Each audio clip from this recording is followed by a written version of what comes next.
Straight five. Don't wanna fuck. Got the phone.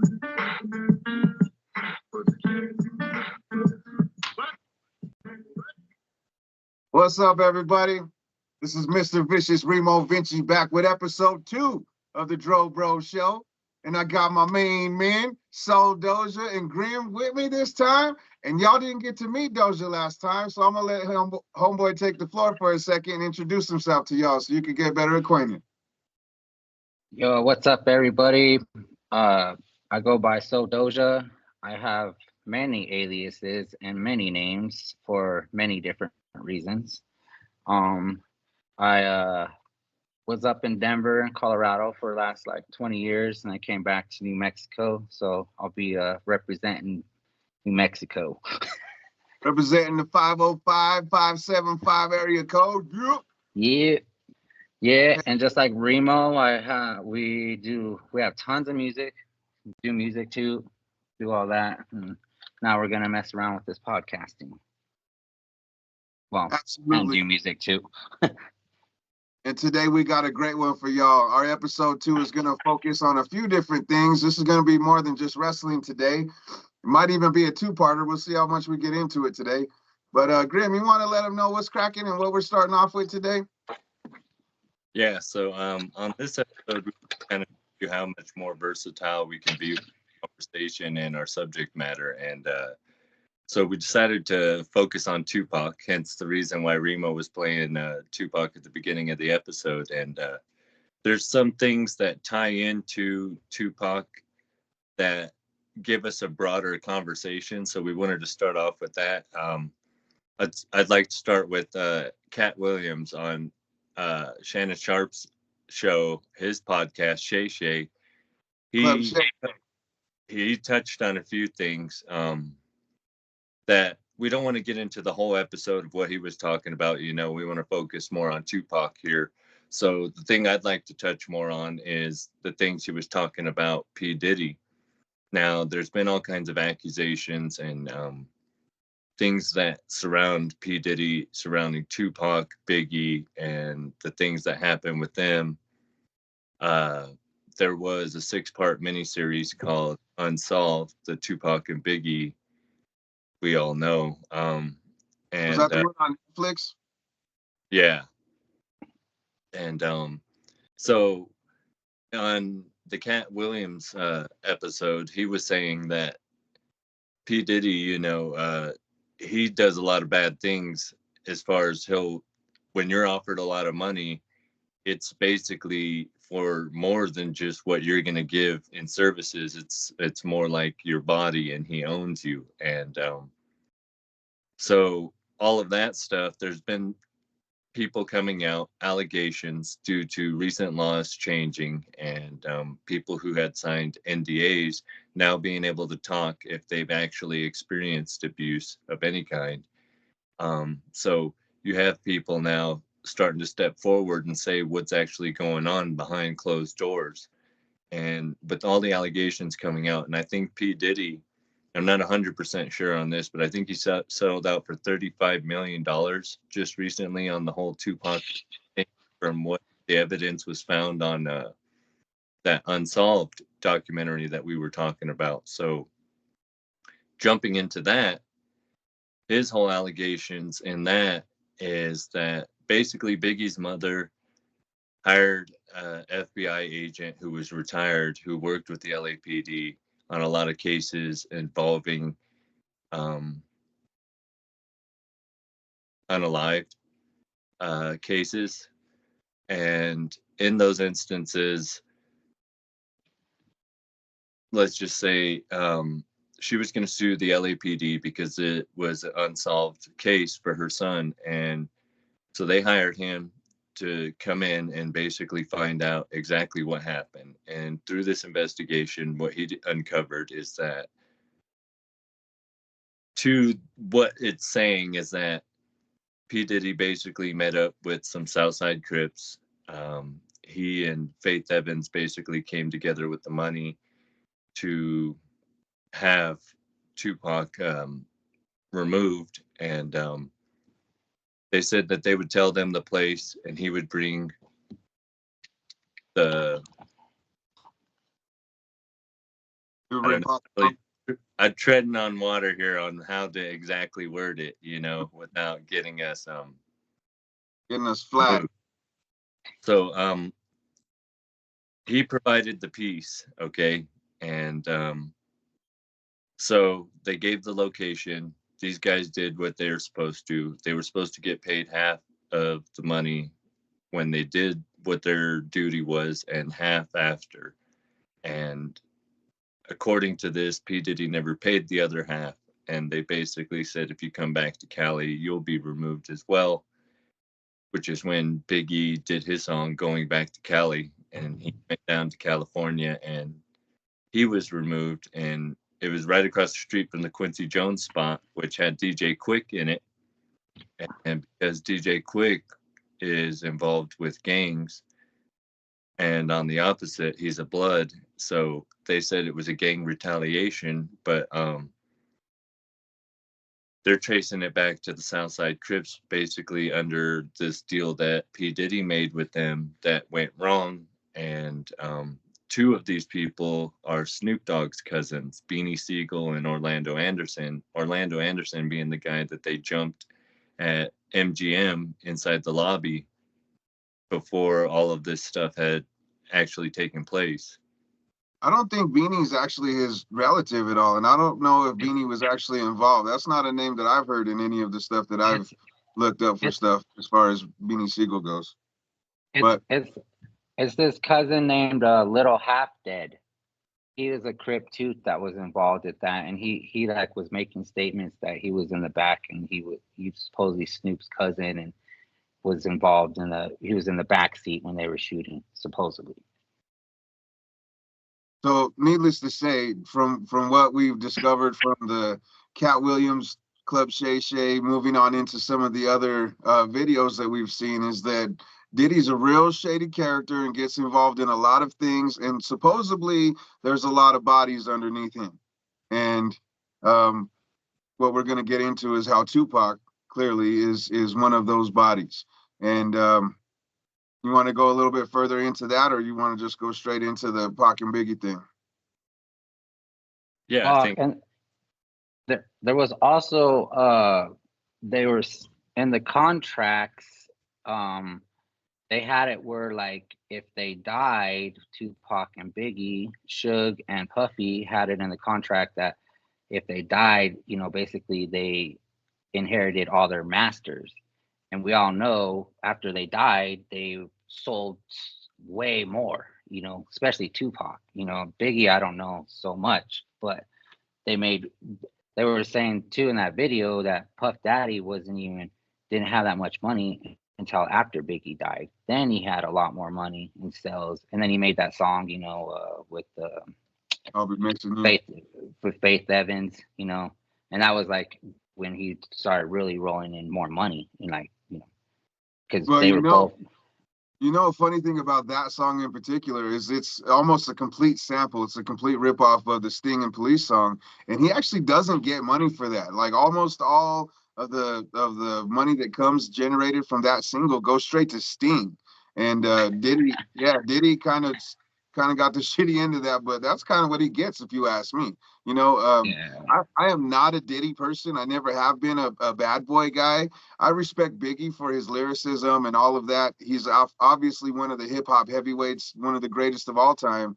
But when you get into the Biggie and Pac discussion, I have kind of always said it the same way. Ever since I was about 12 years old, I always say the main difference to me between Tupac and Biggie is that Biggie made people move, but Tupac moved people. And that's something that will always stick with me because I don't see it any differently. So that's just my little take on the difference between the two. But go ahead and continue, please. Go ahead. The main difference for them is that I feel like Tupac has more of a message. Biggie's message is how he came up, right? It's about drug dealing. It's about how he struggled to raise his daughter, things of that nature. And partying, pimping, exactly, his whole lifestyle. And Tupac, yes, he did songs that were more thuggish, but he also did songs with a message and for a wide variety of people, and I feel that's why he was able to reach more people. But because of how aggressive he was, although I am a Tupac fan and I favor him more, just like you, Remo, I feel that his aggression is what held him back from his message and why he was looked at as like public enemy number one. I mean, he's the first artist to ever have politicians like they did try to ban him. Yeah. Yeah. I mean, you got to keep in mind too, like Pac was young, bro. Pac was a young dude. You know, they were both young dudes. So like you remember when we were in our early 20s, you know, we weren't exactly the smartest dudes and making the best decisions either. So although Pac had this strong message and he was trying to lead a nation really of young men and young gangster type people, you know, anybody in our type of culture, he also still had that other side to him, and he was a Gemini, so you know he had a little bit of both of those personality clashes always to deal with. Well, So I take that back though. He wasn't the first. NWA was the first, but mhm, Pac was like the main first solo one that politicians attacked. absolutely. But do you know about NWA and their secret meeting where they were promoting all that stuff? Promoting To what get stuff? promoting all the violence and the gang culture, because that was when the hip hop was going from like wisdom music to gangster music, Hmm. because they had that secret meeting with the FBI, and the owners of the record label were promoting for more violence so they could lock up more people in their jails. And that's a well-known thing all over the internet too.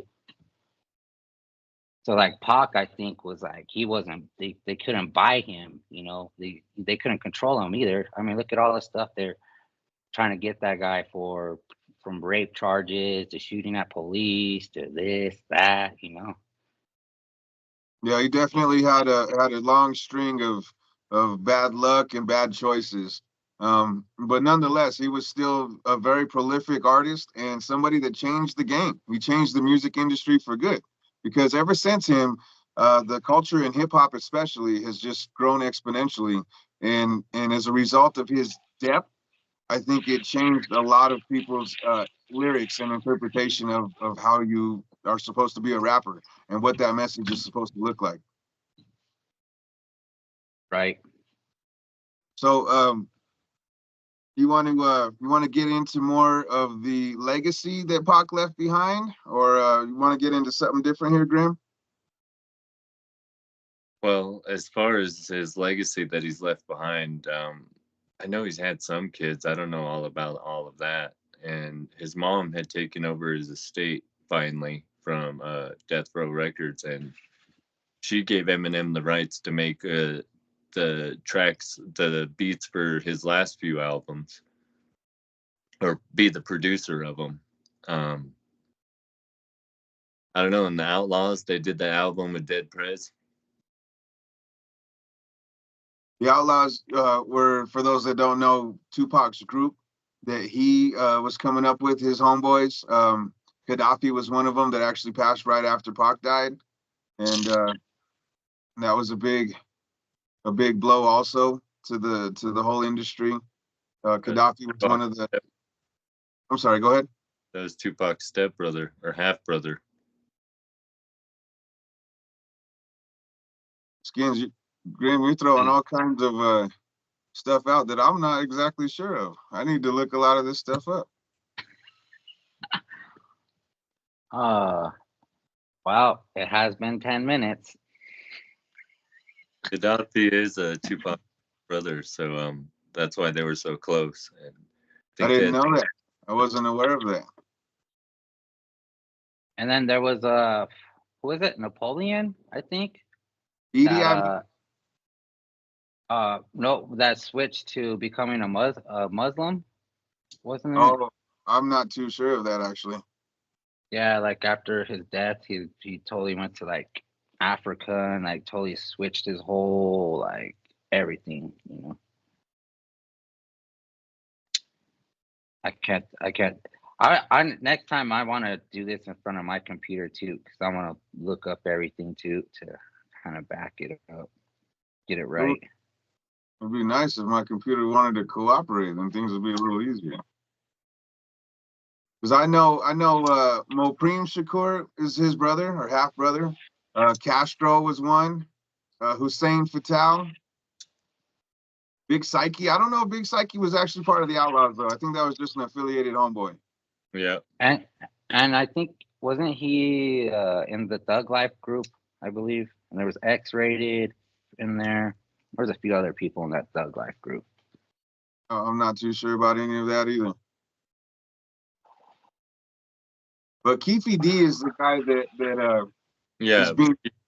is being fingered as the guy that was the one that shot him. Yeah, and isn't he on trial right now, or did they already convict him? He pled not guilty not too long ago, but he's still. I think it's still going on. I think the trial or investigation is still underway. He's saying Orlando Anderson did it in his testimony or whatever. That he reached over his shoulder. It was Keefe D, not Beanie Siegel. That's who it was. Yeah. Wasn't it Keefe that where they found the gun in his backyard? Do you guys know about that? It was one of those cops that were part of the Crips. I don't know that. Man, I need to get him. Yeah, I'm gonna have to definitely get on my computer next time. Something tells me we're gonna have a second part of this Tupac episode, and we're gonna have to figure out a lot of the facts here while we talk about it our next time. Well, maybe we'll just stick to the music.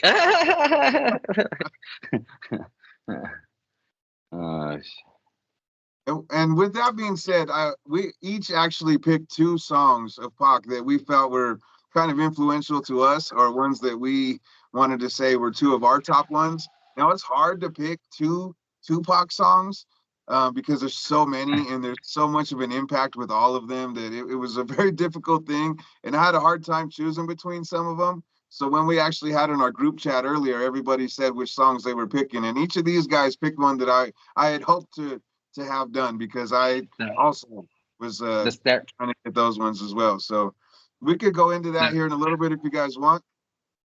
Yeah, it was kind of funny that Grim put that Staring at the World Through My Rear View, because that's like been an all-time favorite song just to smoke to, and like, oh yeah. And I actually they did a part 2 to that song on YouTube. It was like a fan-made video, and it has all the lyrics to it. And I bump that one like all the time. Like it's so dope. Like just the way he's. Yeah, I was like, one of my all-time favorites as well. And like I you know me, I'm a big musical history or music historian. I love all the old school stuff from doo-wop to swing music, big band. I like it all. But the Staring at the World Through My Rear View, they took that Phil Collins and Genesis, In the Air Tonight. So there's this mashup that I've had for a long time where it has the Phil Collins chorus with the Tupac verses, and then it throws a little bit of the Tupac chorus and some of the Phil Collins verses in it also. And that's pretty cool. I like that mashup. Right.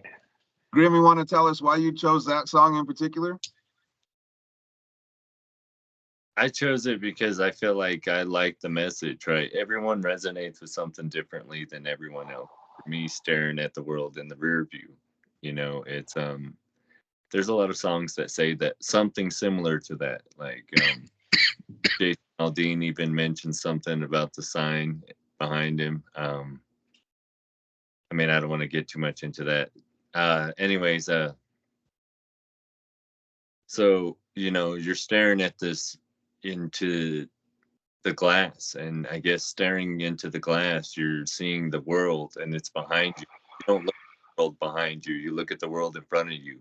So this is basically saying that you're looking at it with foresight now that you've experienced it, and that's what makes it different. And so now you understand what are the cause and effect of what your actions are at this point. And I guess that's why that song resonates with me. I like that. That sounds cool. Now, see, for me, my perspective is a little different, where when you're staring at the world in the rear view, to me, it's almost like as if you're living in the past. Like you're watching over your shoulder, watching your back the whole time. It's almost as if you can't concentrate on what's in front of you because you're worried about where you came from or what's coming to get you from behind. So that was my interpretation of it. And I know a lot of times, for me in particular, I mean, the two of you know, I lost my dad at a young age. So the past has always been something that ever stays so present with me. And I'm always staring at the world through my rear view in my own way, you know, in a lot of different aspects of my life. So that's how it resonated with me. Dojo, you have anything to add to that?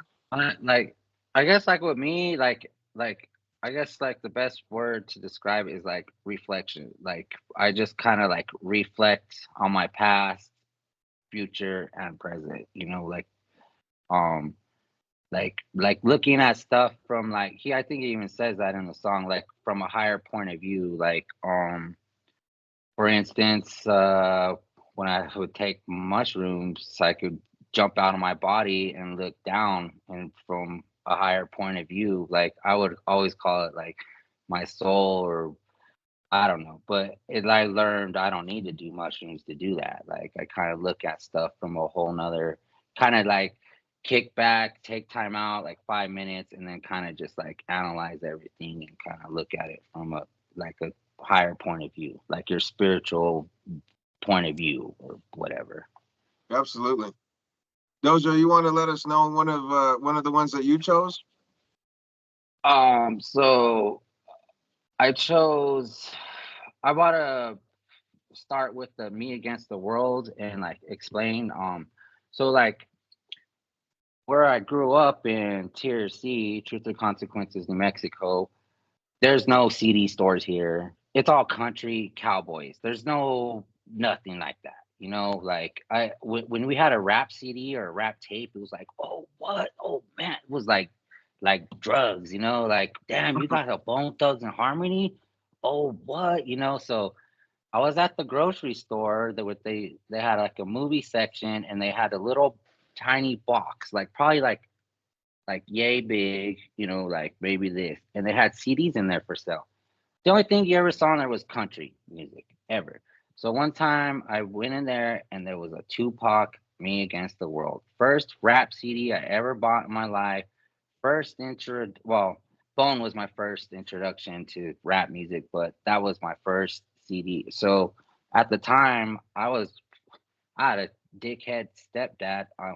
Sorry. I had a stepdad, you know, and it just whooped me all the time. And it's like, you know, so I felt like there was nobody there. So I really felt I was me against the world. So when I hear this rapper talking about, battling against the world, and at the time he was fighting a case and all that and going through it, it just vibe with me, and I wanted to honestly put the whole Me Against the World album because there's just so many songs on there that just like touched me like in a whole nother way. And it was just like, yeah, he's going through the same, he's against all odds. He's against the world too. Yeah, I feel that. Yeah, I'm against everybody. Yeah, fuck, you know, and it just resonated with me, and that's just, I always felt like that too for a while, like even with my music and everything, like people be like, damn, Joe, I don't know what he's saying. He's popping off some wild stuff. And then 10 years later, oh damn, Joe was right. He was it all got crazy, just like he said it was going to, it's just I always felt like that, just battling against the world because we're like the oddballs. We're the odd people, I hear that. Grim, you want to add anything to that? Yeah, no, I'm just thinking, yeah, I resonate the same way with it too, as far as the feeling of Me Against the World.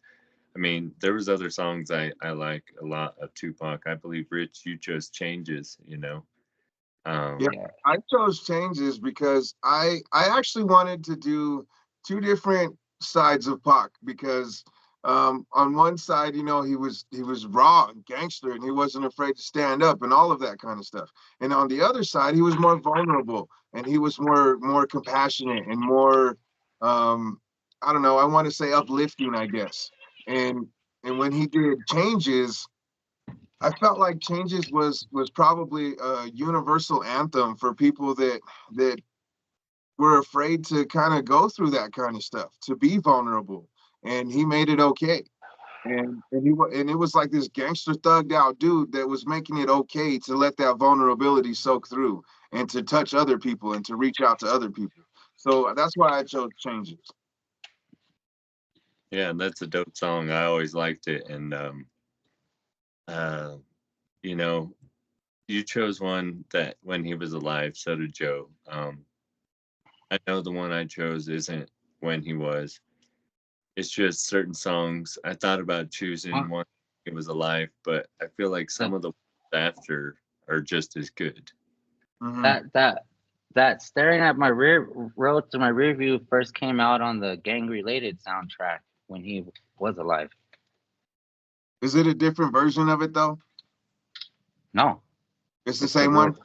Yeah, yeah. Okay. I didn't know Yeah. that. I'm gonna have to check out that soundtrack. I never copped it.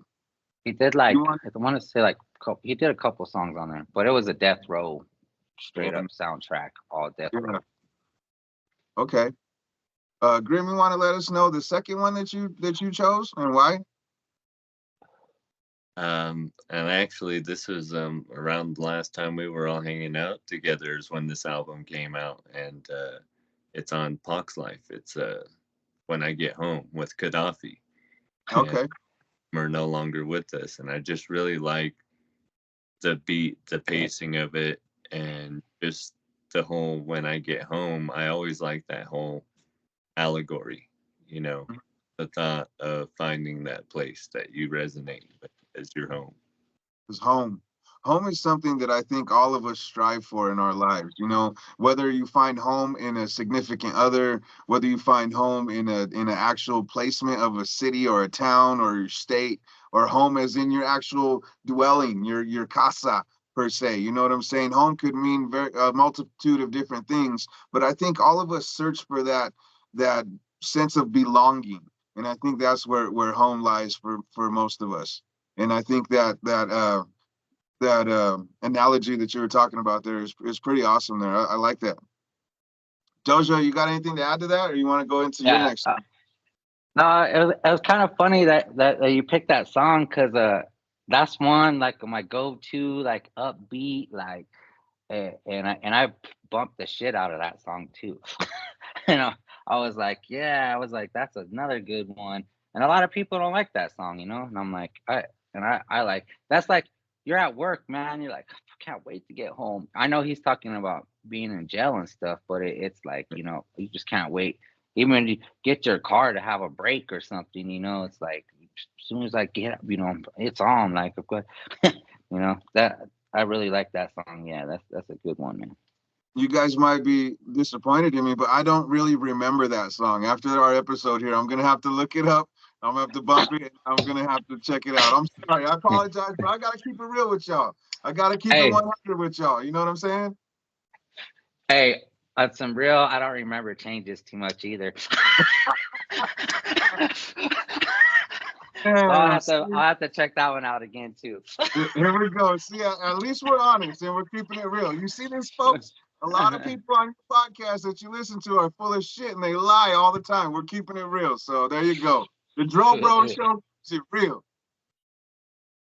Anyway, Right. you want to get into your second song you got there, Doja? What was my second song? Let me see. Hold on. I The forgot. second one you said was Oh, Only it's God. only God can judge me. Yeah. What was it? And So we that lost you. one. Right there? Oh There you no, are. I'm back. Yeah. It's dumb when I go to open up like other things, it just blocks out the screen. Yeah, it'll So I take was you I was down. go. Yeah, I was going. I have never used this app before. This is the first time. So And back in mind, people, please be patient with us and please be gracious because this is only our second episode and we are going to have bumps in the road. We're still trying to figure it out. So please be gracious with us. Anyway, go ahead, Doja. yeah.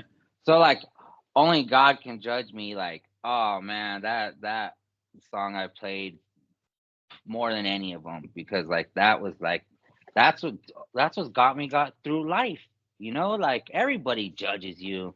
You know, and it's like and they're like there's a one line in there. He's like, Mr. Officer, please try to see, there's a million motherfuckers dressed just like me, and that was like straight up, like I even now, oh, he got tattoos, he's a thug, da da da da. I got pulled over and they harassed me because I didn't have nothing on my record. I said, bro, I got tattoos, I may look like this, but I'm a father. My kids are my priority. Oh, I never seen you don't have a speeding ticket, you don't have probation. Four cops, two sheriffs and two police officers were had me outside harassing me, and I'm like, oh, he's like, who are you guys to judge me? Like, only God can judge me. That's the realest thing ever. It's like, and then like now how I feel too, like I don't think it's like that because like I'm one with God and it's like an understanding, like we go through this. Like life ain't supposed to be perfect. Like it's a roller coaster, ups and downs, Like and I just always felt like that, and like when you look at somebody and they get that funny look on their face, you know what they're thinking, you know what I mean? Like and it's like, who are you to pass judgment? I was literally talking about that the other day when I remember when I took your niece or your was it your niece? Skrilla's daughters to go to the funeral down there, and Yeah. uh, I took them shopping over there. I was telling the story the other day, so it's kind of fresh on my brain. But we went into a store at the At the outlets, outlets, right? Yeah. yeah, because they needed something nice for the funeral. And that Hmm. was at the time I was balling out, pissing money, like, you know, and we go into the store. It was a polo store, and they were just giving us dirty looks, judging us the whole time. And it was these two white ladies, and they were literally watching us, following us around.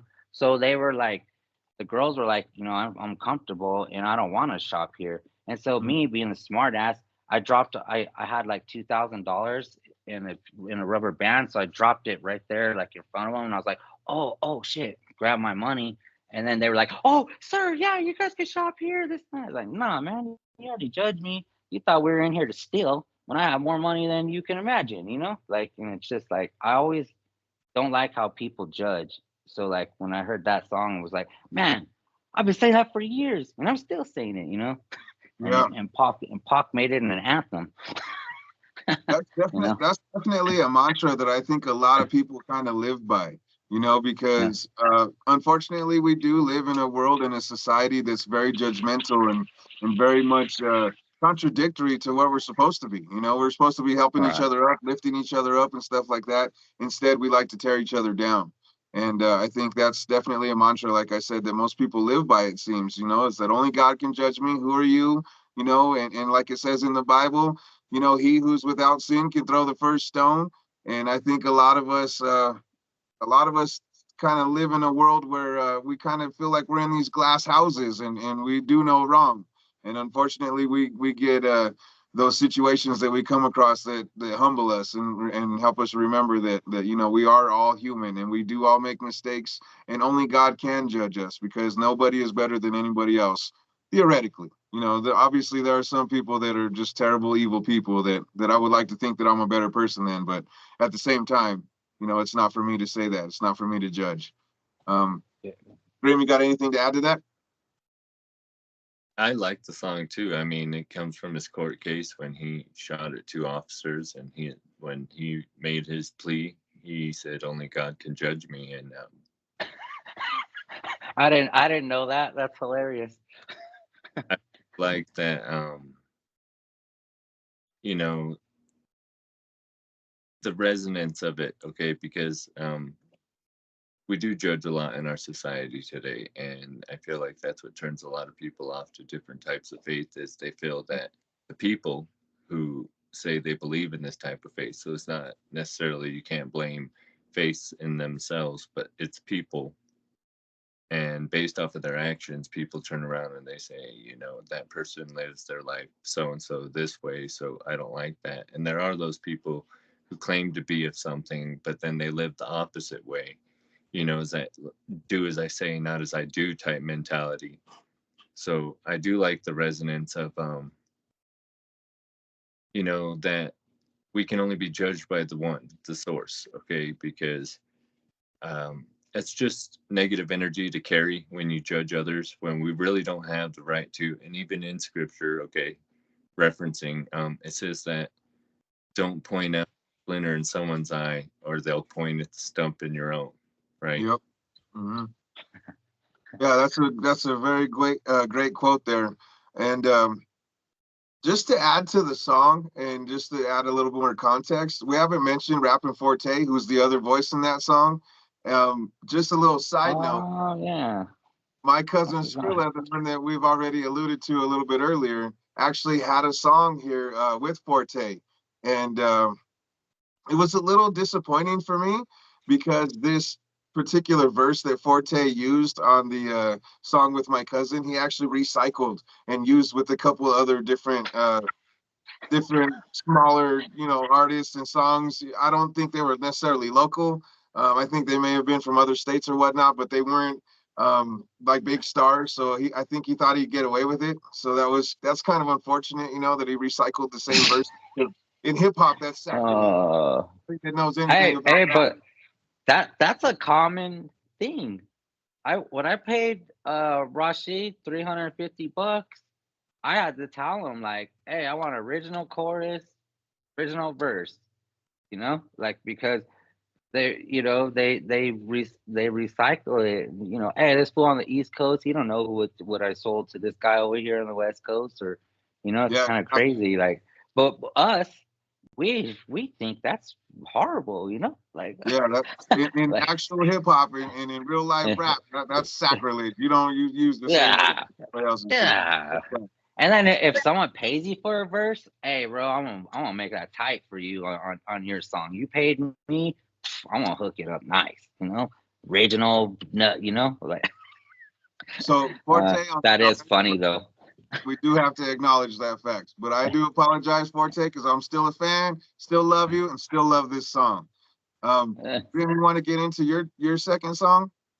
Oh, we did, but side note, Remo actually did decals and stuff with Skrilla. Remo more than I did, but I did a couple times for extra money, which was pretty cool. Mm-hmm. Yeah, shout out to Skrilla, even though we ain't talking no more, still shout out to him. Anyway, for my second song, the one that I chose, like I was talking about earlier, I wanted to showcase the two different sides of Pac that I felt were applicable. So we got his vulnerable, tough, sympathetic side with Changes, but I also got his rough, tough gangster side with Can't See Me. Now that one has Parliament and Funkadelic with it, George Clinton. I love that song. It's got that funky beat to it, and Pac was just raw on that thing. And I that's just one of my all-time favorite Pac songs. It was gonna be between that one and Troublesome 96 because I used both of those beats and I recorded songs over both of them, little mixtapes that I did. So those were like big deals to me, both of those songs. But You Can't See Me, that one's just one of my favorites of all time. It was definitely hard to narrow it down to two. I mean, there's a lot of other songs I would have liked to pick, and I definitely favored the more aggressive side to Pac because that resonated more with me as a young teenager, that you had this aggressive attitude towards the world and you felt like you were against the world, like Joe said. And, I like They Don't Give an F About Us. That was one of my favorite songs of forever as a kid. Yeah. But I just felt that didn't represent a good legacy of Tupac. I felt that was the part of him that I think was encouraged by the wrong crowd around him. Because thing is that I brought up that I feel that Pac had a message. I feel that message was held down. And look at Bob Marley. Okay, Bob Marley was more of a threat worldwide because his message was peaceful. And because the message was peaceful, it reached more ears. Okay, the difference between being peaceful and aggressive, right? Gandhi and Martin Luther King both talked about this. Yeah, absolutely. And I agree wholeheartedly. I think Pac's legacy is going to be contradictory at times because of his, he was a very volatile person and very versatile person. He had a lot of different aspects that he would touch on, and his music is a perfect embodiment of that. So I think that's why it was important for me to show two different sides that were equally as impactful to me. So that's kind of where my thought process was with that. Doja, you got anything to say about Can't See Me? A lot, but yeah, that energy that he did, like when on the All Eyes on Me, man, that it was just it was badass, you know. Like he just was like came out raw, but that yeah, it's like Can't See Me, like you know, to me, it's like you know, like I feel like that, like really nowadays, like you know, they the haters and stuff they can't see me, you know, they can't, you know, you guys are over there, you know, below down there, you know, like can't see me. Hey, but on that song, they don't give a about us. Yeah, Are you talking about the one from Better Days, the album? I think the silver one. I think so. Yeah. Did you guys know that that's a remake of Michael Jackson's song? Of which one? They don't care about us. Oh yeah, yeah. It did pull from that one. I did see Yeah, some inspiration from that. I don't know if it's a sample of it or whatnot, but they definitely pull inspiration from it. yeah. No, it's like the chorus and everything's like almost the same. That na na na na na na na na na na Yeah, I na. have to. And Michael Jackson did one in prison and one in like I think it was Brazil or something like that. He did like two different versions, but that song's pretty wild. Wow, I'm gonna have to look into that too. That's something else I need to check out after our show here. Yeah, I had the edition. It came with 5 songs in Spanish, so I know he spoke Spanish pretty fluently. Are we Ooh. talking Tupac No, Michael Jackson. or Michael Oh, Jackson? I didn't know. Blew Hey, my mind for a second. we should do an episode. Bro. We'll have to do one on him. Yeah, I mean, and also, you know, for all of our listeners, if anybody has any suggestions for us, you could always send them in the comments on our YouTube, and we will be checking that stuff as frequent as possible. So if you have suggestions for other artists or anybody else that you'd like to see us cover, let us know, and we'll dive into it, and we'll be a little bit more prepared with some of our historical information, and we'll definitely dive into some of that kind of stuff. But Maybe.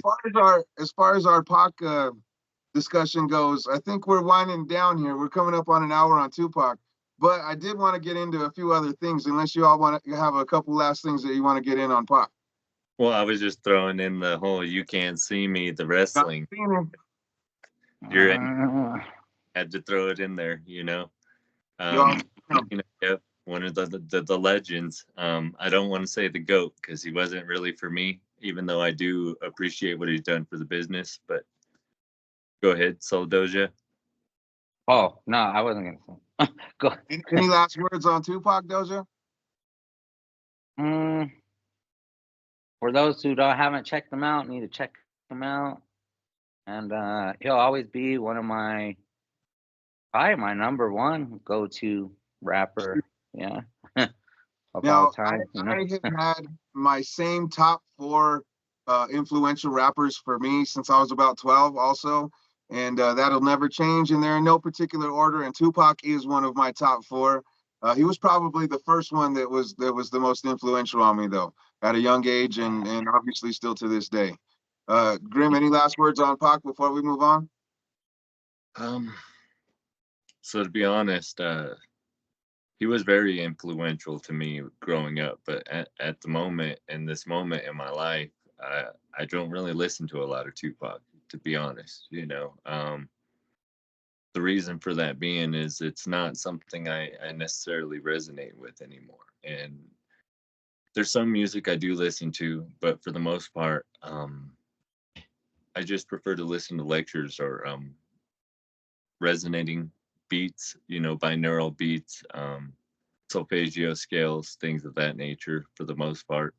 Mhm. Things are going to bring me to a different level of peace. Not that I don't appreciate that part of my life. I mean, as far as Tupac goes, I feel like he really influenced me into my young adulthood for the longest time. And it's what gave me strength to get through a lot of things in my life that I wouldn't have been able to otherwise. And so I definitely have a lot of things, a lot of respect for Tupac.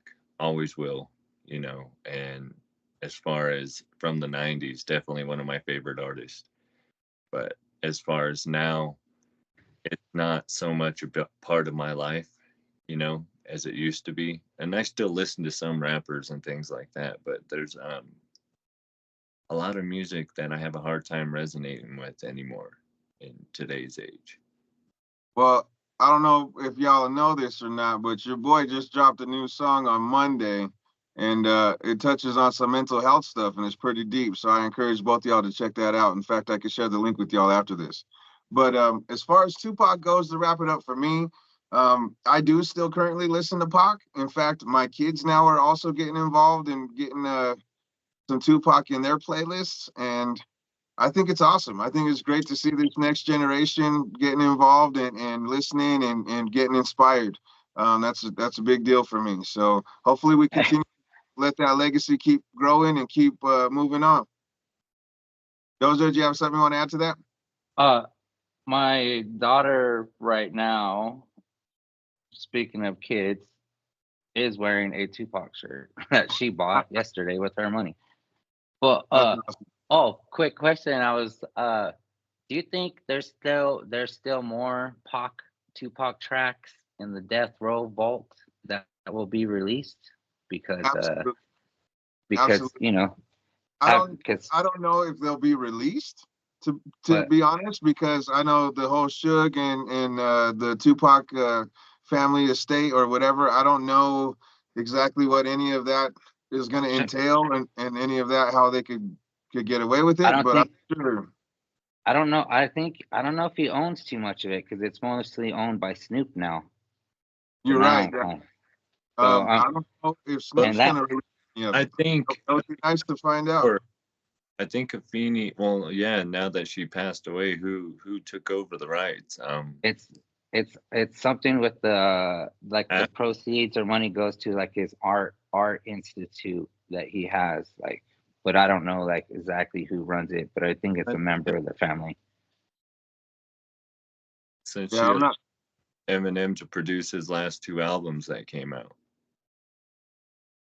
I'm sorry, say that again. You cut out in the beginning. She let Eminem produce his last 2 albums that came out. Yep. Better Pac's Life. Mm-hmm.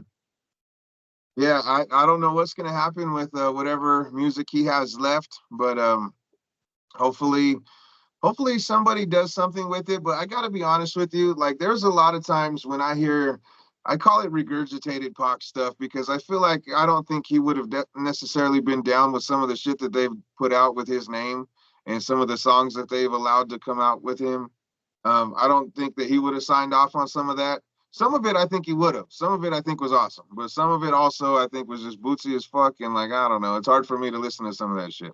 So if they do release more Tupac music, I will be intrigued to listen to it. But I'm a little skeptical of it being quality also. So we'll see. I guess the future only will tell, you know. But we are, almost 30 years since he died. So it's even longer. Wait, is it? Fuck, right? I mean, he died in 96, so we're coming up on it. It's like 28 years right now, so we're coming up on it. But if you can imagine how crazy that is. How many years till he rises again? I guess we'll find out. That's yet to be seen also. But as we move forward now, I did want to get into a little bit of wrestling news here, because Graham, I'm not sure if you got to watch AEW Revolution, but I did. So let me give you my little basic rundown critique review of AEW Revolution. Now, this was billed as Sting's last match. That was the big selling point of the pay-per-view. And this was the only second pay-per-view that I've gotten from AEW. I got the first one when Punk returned, because it was a big deal, Punk returning. And now that Sting was retiring and having his last match, that was another big deal. So I definitely wanted to jump on that as well. But fuck Bleacher Report and fuck AEW and Tony Khan for getting their shit all jumbled up and mixed up, because I know I'm not the only one that had a hard time with the connectivity issues. In fact, for those of you wrestling fans that also listen to the Pro Wrestling Palski's podcast, I was featured on that podcast this week, and I was explaining a little bit about how I had my connectivity issues.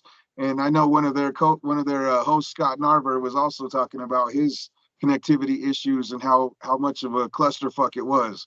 So, needless to say, I missed a fair amount of the pay-per-view. I didn't get to cast it to any of my TVs. We had to either watch it on our phone, or the rest of us were watching it around a little tablet in the living room, which was kind of frustrating when you drop $50 on a pay-per-view. So I was disappointed with all of that.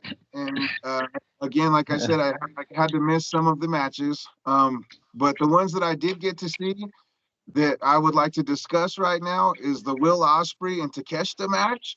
Was incredible. Some of the dopest wrestling I've seen in a long time. I think we've all been anticipating Will Ospreay's big United States debut for a major company here.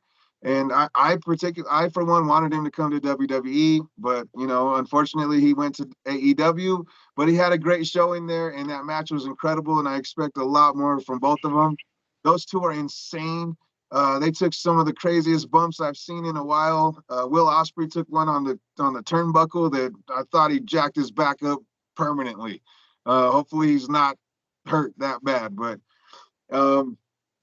The other match I want to get into was Sting's last match, obviously. And Sting went out on a high note. It was cool. He had his sons involved with him on his entrance, and they got involved in the match a little bit, and they were dressed as old versions of him. One is the Surfer Sting, and one is the Wolfpack Sting, which was pretty freaking cool.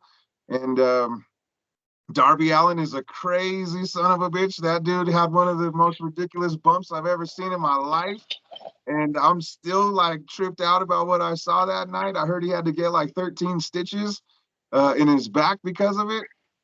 If you guys haven't seen it, I could share a highlight video with you or something. But this dude went off a ladder onto some chairs that had a pane of glass on it. And it was incredible. So Sting went out with a bang. He actually won. They retained their tag titles against the Young Bucks. And the Young Bucks, I wasn't sold on being Sting's last feud. I thought it should have been a singles thing. Thought he should have had it with somebody, just one and done kind of deal. But I gotta hand it to the Young Bucks. They did a pretty decent job. I'm not a Young Bucks fan at all, so like it was hard for me to give them that. But I still got to give respect where it's due. They held up their end of it, and they let him look pretty good going out. But the timing again with the whole pay-per-view was jacked up. I know Sting was trying to address the crowd at the end of it. The feed cut off. He didn't get a lot of it in, which was another technical snafu that I hope that they can somehow remedy at some point, because it's 2024. You got to be able to have your shit together enough to not have those kind of mess ups. But unfortunately, we did. And here I was somebody that was trying to see what was going on there and didn't get to see it. So AEW, get your shit together. Anyway, aside from that, there is some more news in the wrestling world. I'm not sure if you have heard about any of this, Graham, but let me see. During that AEW Revolution, there was a couple returns also that I saw. Pac was somebody that's obviously that's funny. We're talking about Tupac today, but this is Pac, the wrestler, the little white dude that was known as Adrian Neville in WWE, but he goes by Pac on the Indies and in AEW. Now he is somebody that was going to be a big star in WWE and was on that trajectory, especially for a smaller dude.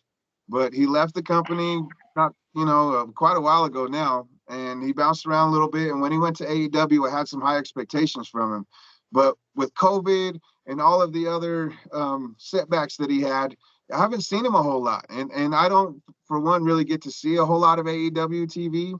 I just watch highlights, or I read up on websites on news and stuff like that. So I was surprised to see him, and I was excited to see him because I'm a fan of that dude. So I hope to see good stuff from him moving forward. Kyle O'Reilly also came back. I'm not a big Kyle O'Reilly dude. I'm not a big, what is their group called? I don't know. They were the Undisputed Era in NXT. I forgot what they go by now. But Adam Cole, I'm not a fan of particularly. Not really a fan of Bobby Fish or any of the other guys either. Broderick Strong, none of those dudes are really big. Like, I'm not that high on any of them, but I do give respect where it's due. I know they're all Ring of Honor dudes. I know they've been around for a while and they are good workers, just not my flavor. So he did come back. And then we had a debut last night, I believe, and it was Okada. We spoke about Okada last week on our episode about him potentially being one of the debuts coming up soon for AEW. And sure enough, he did. And he turned heel and joined the Elite with the Young Bucks. So I don't know how I feel about it all. I'm still sad about it. I wish he would have went to WWE. I mean, we talked about it last week about Nakamura and how they kind of let him flounder and how I wish they would have done better with him. I was hoping Okada would have went and they would have done it right with Okada. That's what I was hoping for, but didn't happen that way. So hopefully AEW doesn't waste him and he gets left in the dust like so many of the other guys there. I hope he does well there. So hopefully we see some good stuff from Okada coming up. And in WWE news, not sure if you've seen this, but they announced the first two people going into the Hall of Fame this year. Grim, did you see any of that? No. So the first name that they said is going to be inducted is Paul Heyman. Paul Heyman's going into the Hall of Fame, and that is one that I'm happy to see, but at the same time, I felt like it was a little too soon, because he's in active storylines now. He's an active performer every week, just about. I didn't think that it was really quite time for him yet. I thought he should have been, somebody that gave it up for a while and then they brought him back to go in, but it's still cool to see him go in. He's very deserving of it. For those of you that go back, he was Paulie Dangerously in WCW before he went to ECW and became the man in ECW that brought us all the craziness. Grim, you were a big ECW guy. You want to touch on Paul E for a minute? Yeah, I loved him in ECW and his whole bringing all them guys together, starting in his mom's basement, all of that. I used to watch it on Sunshine. I was just gonna say, I think it's a good timing for them to do it now, because I feel like that the reason why they're doing it is with the allegations associated to Vince McMahon and Brock Lesnar being one of the guys that Paul Heyman was a manager to. Right now he's doing the Bloodline story, which is what I wanted to say. Shout out Bloodline with Friday Night SmackDown, Rock's 30-minute promo, and then ending up acknowledging Roman Reigns. With that, he said his relationship with them is he just sits back and he lets them talk mostly. With Brock, the relationship, he said, was he talked and Brock was just the beast. So there was a different dynamic in the way that his managerial skills were used in wrestling storylines. And he was also, CM Punk was a Paul Heyman guy, and we all know, anyone who watched the first episode or knows me, that's my favorite wrestler. So yeah, that was awesome to see Paul go in. Like I said, I wasn't quite ready for it myself, but I'm still very grateful for it. Paul E is an awesome performer, and he's probably one of the top 3 talkers in wrestling history. So for Paul Heyman to go in is a pretty big deal. And I'm excited to see what his induction is like and to see who inducts him. Is there anybody you think in particular that you would like to see induct him? I would like to see Tommy Dreamer, honestly. I was going to say CM Punk, but I was thinking, just because I'm a CM Punk guy, but somebody really closely associated to ECW as an ECW original and somebody that was like true to nature ECW, Tommy Dreamer. I mean, that's who it's got to be. I couldn't agree any more with you. I was hoping you would say Dreamer. So because you said it, it just made my whole night. So it has to be Dreamer. You heard it here first. It has to be Dreamer. Anybody else will be a letdown for me. So Doja, you want to talk a little bit about your wrestling fandom and your history of that?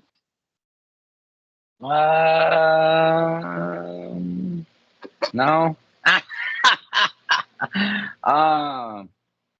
Were you an ECW guy I don't even know. watching it? No.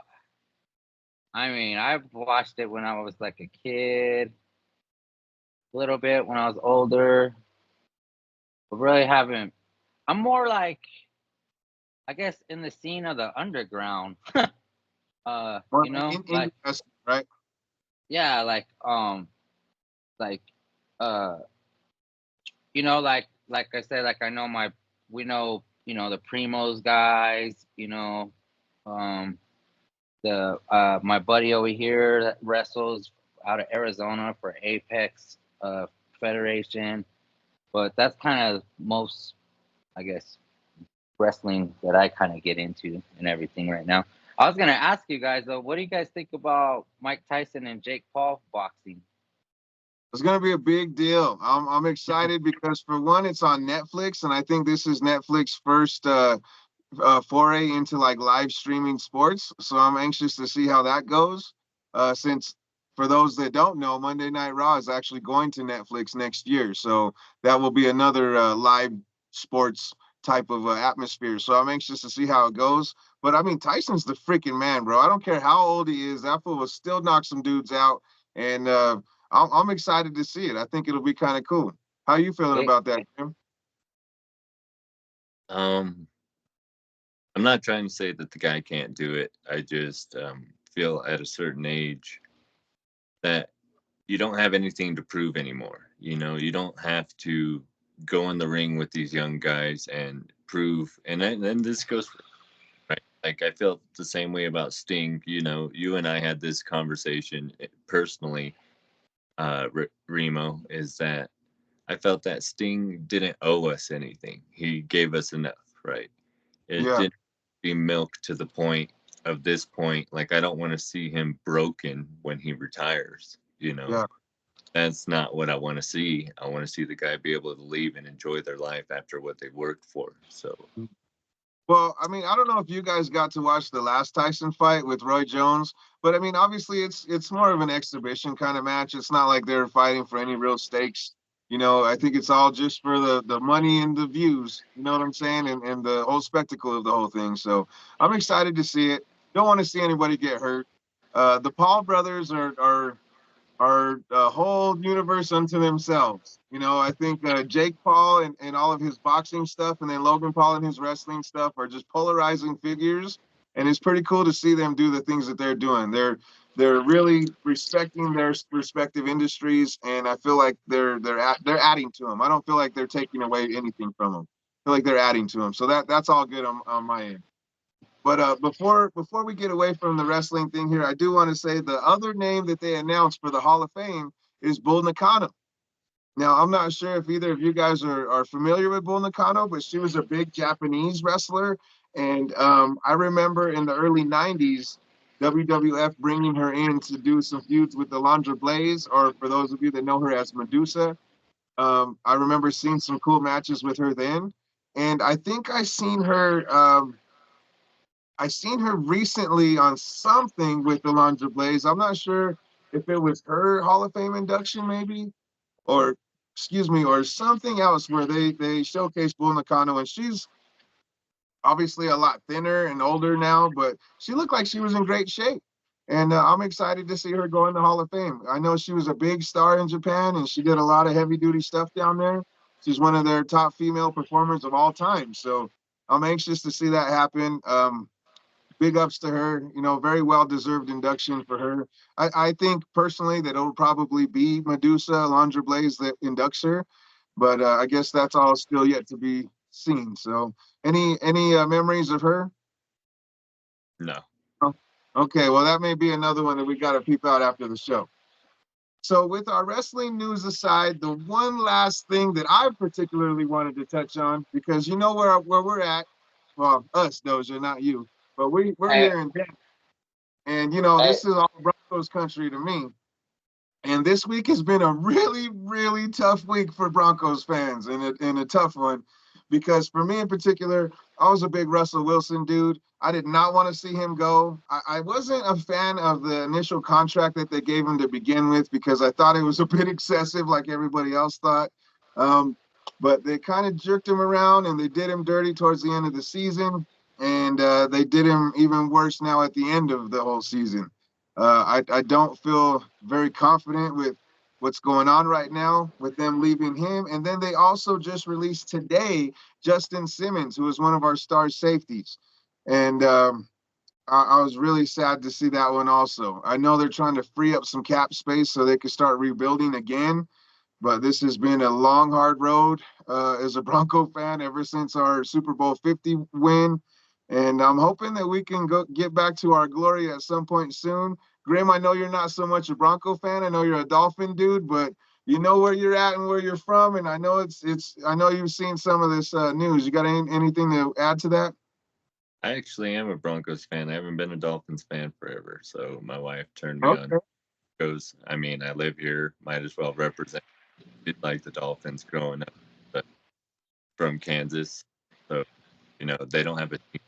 I know a lot of people want to say Kansas City, but no, that's at Missouri, even though there is a Kansas City in, but their capital is Topeka in Kansas. Yeah. Absolutely. Well, I didn't know that. I'm glad to hear that you came back home and you're a Bronco fan now. I like that. Are you sad to see Russell Wilson go? Honestly, to me, it doesn't really matter. I feel like the team's going to go through its growth phase. You know, I feel like the Broncos made a lot of mistakes with people that they've let go in the past, as opposed to keeping them, especially in the time where we had Peyton Manning and we let people like Tebow go.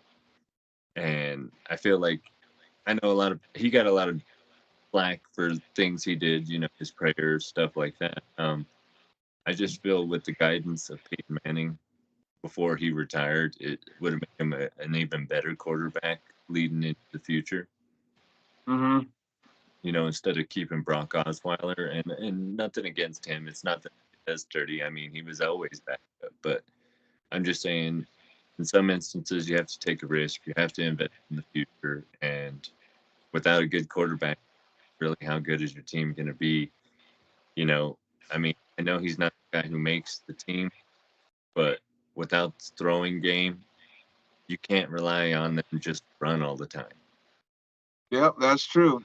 Uh, I know Broncos fans are very frustrated with the GM Patton and our head coach Peyton. I know I for one have been on Instagram quite a bit in some of these discussions talking shit about both of them. So I'm hoping that y'all can win me back over because right now I'm a disgruntled fan and I'm hoping that y'all do something about it because you're letting go of some of our main dudes for no damn reason for some of it. I understand the whole cap thing and the money reasons, but at the same time, I think Russ had a much better season this year, and I was looking forward to see what he does next year. But now we're gonna have to see it in a different uniform. So, Russ was an awesome person. We saw him at the Nuggets game with his wife, 9 months pregnant. They're showing the city some love, and I thought that was awesome. And Russ was a man of God also, which also makes me happy. So all of those kind of things I felt were just head and shoulders above anybody else. So sad to see him go. Hope wherever he lands, he does well there. I don't want him to win over us, but at the same time, I do want him to be very successful wherever he goes. Same with Justin Simmons. So thank you to both of y'all for everything that you contributed to our state and our city and for being the men that you are. Continue to do that wherever you land. I'm sure you will. And thank you again. So with all of that, that's all the news that I had and everything that I wanted to cover for this week. Is there anything that you guys would like to get into before we close this up? I think, you know, if we decide to do another side shoot on wrestling, we could get into that. But for time's sake, I definitely think that you summed up the week pretty good. I think so too. It sounds good. It feels good. Is there anything we want to circle back to on Tupac before we call it a done deal today?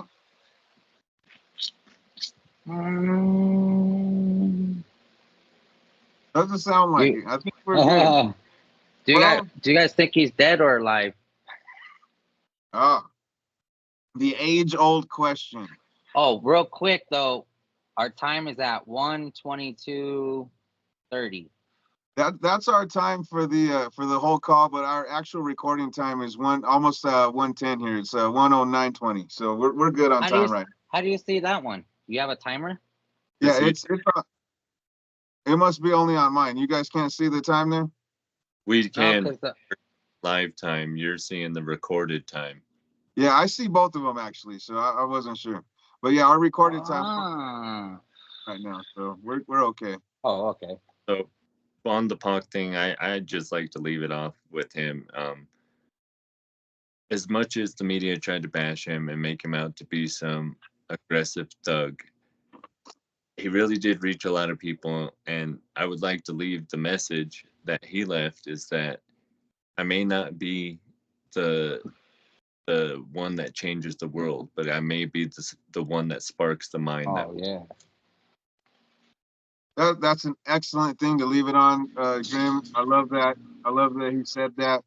And ever since I heard that from him, I felt like that is so true because he's such a polarizing figure that's inspirational to all of us. And I'm sure that he has inspired many great minds still to this day, inspiring people. So thank you, Pac, for everything that you did musically, everything that you took on as a human being for the sake of the rest of the world around you. And I know we're kind of glorifying some of it, but Pac was kind of a martyr to the cause. So I think it's all well warranted and well deserved. Pac is easily in most people's top 5 rappers and MCs of all time, and I feel like that's also very well deserved. So thank you, Pac, for everything that you did for us, and we'll forever be fans of yours. And to answer your question, so those I'd say a part of me thinks, yeah, I think he's down there in Cuba, him and a few other rappers. I think he was kind of like backed in a corner. There was no choice but to fake your death. But I like to believe in the happy ending, you know? Yeah. Well, with that said, Pac, if you're out there anywhere, thank you, my brother, and we hope you're living your best life. Yeah, signing out. And that is it for episode 2 of the Dro Bro Show. Thank you for tuning in, and we'll catch you on the next one. Bye, guys. Later.